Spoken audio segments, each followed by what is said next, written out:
মুন্সিগঞ্জের মীর কাদিমের ধবলগুরুর সুখ্যাতি দেশ জুড়ে।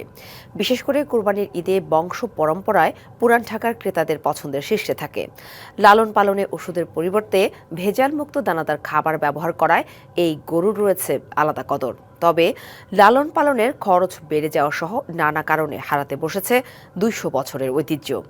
এ ব্যাপারে সুদৃষ্টি নেই স্থানীয় প্রাণী সম্পদ দপ্তরের। প্রায় ২০০ বছর আগে মুন্সিগঞ্জের মীর কাদিমে বাণিজ্যিকভাবে ধবল গরু লালন পালন শুরু হয়। স্বভাবে শান্ত, নজরকাড়া রং আর মাংস সুস্বাদু হওয়ায় মীর কাদিমের গরুর সুখ্যাতি ছড়িয়ে পড়ে দেশ জুড়ে।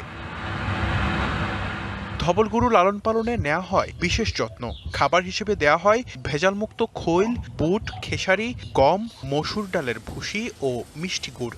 দেয়া হয় না কোনো ধরনের মোটাতাজাকরণ ঔষধ বা ইনজেকশন। ২০০ বছরের সেই ঐতিহ্য ধরে রেখেছেন স্থানীয়রা। ২০০ বছরের ঐতিহ্য মানে এই গরু। আমরা আবে যাবে কোনো জিনিস গরু রাখা মেশিন এগুলি কোনো কিছু দেই না। তার কারণে আমাদের গরুর চাহিদা বেশি। দানাদার খাবার খাওয়ায় এই গরুগুলারে তৈরি করে, সেই জন্য এই গরুগুলার মাংস অনেক খুব ঘ্রাণ সুস্বাদু, সেই জন্য এই গরুগুলার এত চাহিদা। একটা সময় কুরবানির হাটে মীর কাদিমের গরুর ছিল অন্যরকম কদর। ধবল গরুর অপেক্ষায় থাকতেন পুরান ঢাকার ক্রেতারা। বিদেশি জাতের গরুর চাহিদা বৃদ্ধি, গোখাদ্যের উচ্চ মূল্য সহ বিভিন্ন কারণে ঐতিহ্য হারাতে বসেছে মীর কাদিমের গরু। ঈদ আসবে, সাথে ক্যাশব্যাকও আসবে। নিজের বা প্রিয়জনের জন্য কেনাকাটায় এবারও নগদ পেমেন্টে পাচ্ছেন দারুণ ক্যাশব্যাক। তাই যাই কিনুন, পেমেন্ট করুন নগদে। লোকসান হওয়ায় অধিকাংশ গৃহস্থ ব্যবসা গুটিয়ে নিয়েছেন।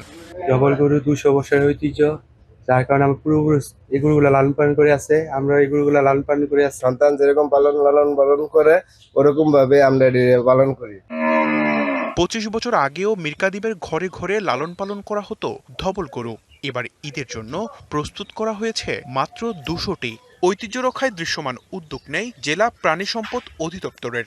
সরকারের কাছে আমরা একটা প্রকল্প দেওয়ার চেষ্টা করব যে এই ধবল গরুটাকে প্রজনন করে এটা কিভাবে আরো সমৃদ্ধ করা যায়, কিভাবে আরো সংরক্ষণ করা যায়, কারণ এটার ঐতিহ্য আছে এবং থাকবে।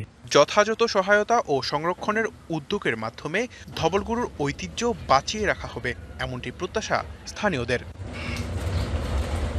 DBC news desk.